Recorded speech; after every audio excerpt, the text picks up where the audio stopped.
Advocate K S Arunkumar, ഓരോ തെരഞ്ഞെടുപ്പിലും ഓരോ അന്വേഷണങ്ങൾ ഉണ്ടാകാറുണ്ട്. ഇപ്പോൾ നമ്മൾ ലാവലിൻ കേസ് ആയിക്കൊള്ളട്ടെ, ഉമ്മൻചാണ്ടിക്കെതിരായിട്ടുള്ള സോളാർ അഴിമതി കേസ് ആയിക്കൊള്ളട്ടെ, കെ എം മാണിക്കെതിരായിട്ടുള്ള ബാർകോഴ കേസ് ആയിക്കൊള്ളട്ടെ, ഓരോ തെരഞ്ഞെടുപ്പിനനുസരിച്ചാണ് അതിൻ്റെ നടപടിക്രമങ്ങൾ മുന്നോട്ട് പോയിട്ടുള്ളത്. ഇപ്പോൾ സ്വർണ്ണക്കള്ളക്കടത്തും ഈന്തപ്പഴവും ഒക്കെ താങ്കൾ നേരത്തെ പറഞ്ഞല്ലോ.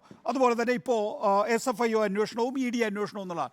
ഇവിടെ ഇത് ഒത്തുകളിയാണ്. ഇവിടെ ED ഒന്നും വരില്ല കേട്ടോ, ആരും പേടിക്കേണ്ട, അന്തർധാര സജീവമാണ് എന്നാണ് രമേശ് ചെന്നിത്തല പറഞ്ഞത്. അതേ ടോണിൽ തന്നെയാണ് ബാക്കിയുള്ള കോൺഗ്രസ് നേതാക്കൾ. യഥാർത്ഥത്തിൽ ഈ ED അന്വേഷണം നിങ്ങൾ ആഘോഷിക്കുകയാണോ? ഒറ്റ കാര്യം ഞാൻ ചോദിക്കട്ടെ. ഇപ്പൊ കോൺഗ്രസിന്റെ പ്രതീതി ഇവിടെ ഈ ജനങ്ങളെ മുഴുവൻ തെറ്റിദ്ധരിപ്പിച്ചു. കരിവണ്ണൂർ കേസുമായി ബന്ധപ്പെട്ടുകൊണ്ട് ED എന്തു ചെയ്തു എന്നാ?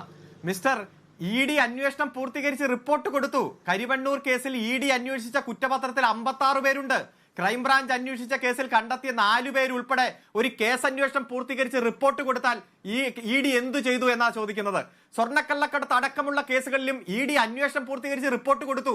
ഈ ഗവൺമെന്റുമായോ ഗവൺമെന്റിന് നേതൃത്വം കൊടുക്കുന്ന ഒരാളെ പോലും കണക്ട് ചെയ്യാൻ പറ്റാത്തത് ഏതെങ്കിലും തരത്തിൽ നിങ്ങൾ സെറ്റിൽമെന്റ് എന്ന് പറയാൻ ഒരു തെളിവ് ഹാജരാക്കാൻ നിങ്ങൾക്ക് പറ്റിയിട്ടുണ്ടോ? നിങ്ങളിപ്പോ മദ്യ കേസുമായി ബന്ധപ്പെട്ടുകൊണ്ട് കെജ്രിവാളിനെ അറസ്റ്റ് ചെയ്യാൻ പരാതി കൊടുത്തത് കോൺഗ്രസ് ആണ്. ഞാൻ ശ്രീ നികേഷിന്റെ വാട്സപ്പിലേക്ക് കോൺഗ്രസ് കൊടുത്ത പരാതിയുടെ കോപ്പി അയച്ചിട്ടുണ്ട്. ആ പരാതിയുടെ ഓരോ ഘട്ടത്തിലും അതിന്റെ പുറകെ പോയത് കോൺഗ്രസ് ആണ്.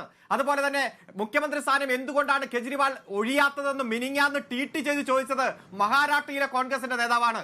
150 കോടി രൂപ DLFന് കൊടുത്ത്, ഇലക്ട്രൽ ബോണ്ട് DLF കൊടുത്ത് യഥാർത്ഥ മരിമോനെ രക്ഷിച്ചെടുത്തത് ആരാണെന്ന് ഈ രാജ്യം ഇന്ന് ചർച്ച ചെയ്യുന്നുണ്ട്. സാന്റിയാഗോ മാർട്ടിനുമായി ബന്ധപ്പെട്ടുകൊണ്ട് എന്നും നിങ്ങൾ വലിയ പ്രതിപക്ഷ നേതാവ് പറയാറുണ്ടല്ലോ, ഓപ്പൺ സംവാദത്തിന് തയ്യാറാവാറുണ്ടല്ലോ. 50 കോടി രൂപ വാങ്ങിച്ചത് കോൺഗ്രസ് ആണ്. അതായത് യഥാർത്ഥത്തിൽ കേന്ദ്ര ഇൻവെസ്റ്റിഗേഷൻ ഏജൻസികളെ വാളയാർ ചെക്ക് പോസ്റ്റിന് അപ്പുറത്ത് വെച്ച് ഒരു നിലപാടെടുക്കും, കേരളത്തിൽ വ്യത്യസ്ത നിലപാടെടുക്കും.